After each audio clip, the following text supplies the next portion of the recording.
Hey guys, it's Theo and I have emetophobia. This sounds like a classic introduction line when starting an ANA meeting, and it kind of is. Just like people who are addicted to alcohol have their whole life controlled by it, I'm having my whole life controlled by a fear most people don't even know of. But let me start by explaining what this fear even is. If I had to describe it in one sentence, emetophobia would be the fear of having to or seeing someone else vomit. In general, it's nothing more than an anxiety disorder that changed my view on something and lets me overthink and make it seem worse than it is. People with any kind of anxiety disorder usually tend to overthink situations and start making themselves panic without anything even happening at all. For anyone not having any kind of phobia, the closest thing to describe it would probably be the feeling you get before you hold a presentation, where even though we know that nothing is gonna happen, some people still get cold sweats, feel nauseous, or stumble upon their words. Just the thought alone of getting exposed with something we don't like can get us in a state of discomfort where we emotionally and physically start to feel unwell. For me, it's a kind of disorder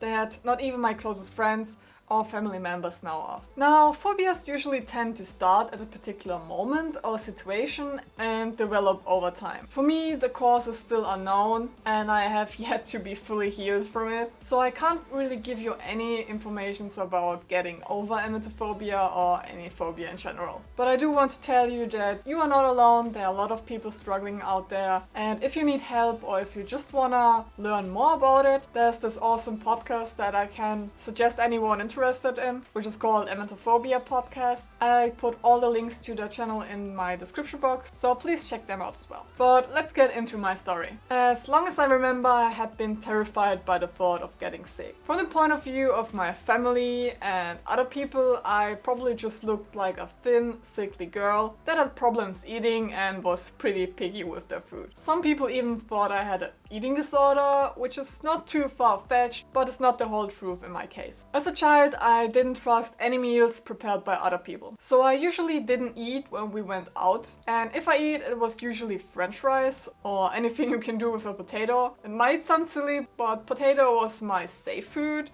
because I thought no one can mess them up. Like, there's no way to prepare them wrong, there's no way to use them when they're gone bad. So yeah, that was my safe food. My eating habits had changed since then, and I'm kind of trying to try out new foods and even force myself sometimes to at least take one bite. But I do still have this voice in my head that keeps on having bad thoughts when I start enjoying my meal. For me personally, the worst thing regarding foods is that I actually love to eat. I have a big appetite and a fast metabolism, so I do eat pretty regularly, a couple of times a day. But because after each bite I take, the voice keeps getting worse and I'm never really able to finish my plate or enjoy the food. I'm mentally not able to handle the feeling of being full, so I always have to leave food on my plate to not be scared that I actually overeat. It's so strange how one thought can change you from feeling happiness to being totally stressed out in a couple of minutes. Not finishing my meals was pretty difficult for me growing up, with people being judgmental and criticizing me and my mother. I did try to explain myself, but most people won't understand if I said that every other bite I take, I start feeling sick of the food, even though it's probably the most delicious thing I ever had. So now I usually just shrug it off or tell a joke if someone asks me. Now, as a child, my phobia was mainly centered around me, but this changed after I found out that other people could get sick as well. Nowadays, I have learned my body pretty well and I can kind of handle it when I do feel sick, but I cannot control other people, so my phobia mainly gets triggered by those people around me. This is mainly why there are a lot of things that other people do that I still struggle with. For example, anything regarding a gathering, like going to a club, going to a bar, eating out, concerts, even classrooms, and mostly public transportations. Anything with many people where I feel confined is extremely stressful for me. I do go there because I'm someone that doesn't accept the fact that I'm weak, and I feel like an exposure is probably the only thing that is really going to keep me from being a complete shut-in, even though I prefer being alone. Some people have praised me before for my healthy lifestyle because I don't drink alcohol. And even though I don't like the taste in general, the reason I don't drink is because I'm scared of losing control and I'm scared of drunk people. It's not to a point where I avoid people that drink, but I do tend to keep an eye on someone who is behaving strangely and try to keep my distance from them. Actually, anything that is out of my control and unpredictable is triggering me. Again, for people looking at me from the outside, I probably look restless, angry, or arrogant because I'm hyper focusing on everyone and everything around me to a point that I sometimes cannot proceed the things that have been said to me, because in my mind the only thing I'm really thinking about is how can I get out of that situation as fast as possible if something does happen. Same with going to public restrooms where there are like multiple stalls and I can hear people. Anytime someone new comes in, my heart just starts pumping as if I just survived a car crash. I don't know if this is another aspect of my phobia or if I'm just a negative person in general, but I cannot recall any events that happened like a couple of years ago. But I can clearly remember all the times I or someone else got sick. It's so vivid that I have places I cannot go to anymore,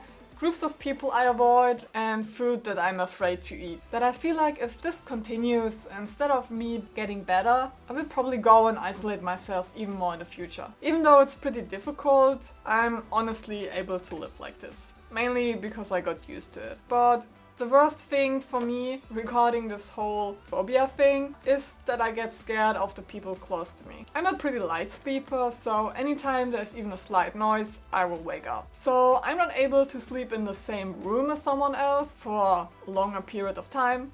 For example, going on a vacation together, because I get drained and I start to become a real mess because of the lack of sleep, which sadly usually shows in my mood getting worse, which then usually ruins my friend's mood as well. So as you can imagine, I'm not a pretty fun person to be around for a longer period of time. Right now I'm still living with my mom, and even though our bedrooms are like on separate sides of the flat, I wake up every time she needs to go to the bathroom at night. And if she goes multiple times, I start to panic that she got sick and end up not sleeping the whole night. This does happen pretty often, and I don't want to tell her because it will kind of restrain her, and that's something I don't like. Because most of the time I feel like it's a me problem, and I do not want other people to start behaving differently just to adjust to me. There's a lot of self-judgment around this topic because I know that if I can't manage to get better, I will probably never be able to live with someone, let alone be able to take care of them if they do really need me. For me, a question pop up pretty regularly about how much of my behavior is my fear and how much of it is my own personality, which in fact is a pretty scary thought to me. Who actually controls my decisions? Is it me or is it the phobia? To be honest, it's still pretty hard for me to talk about it,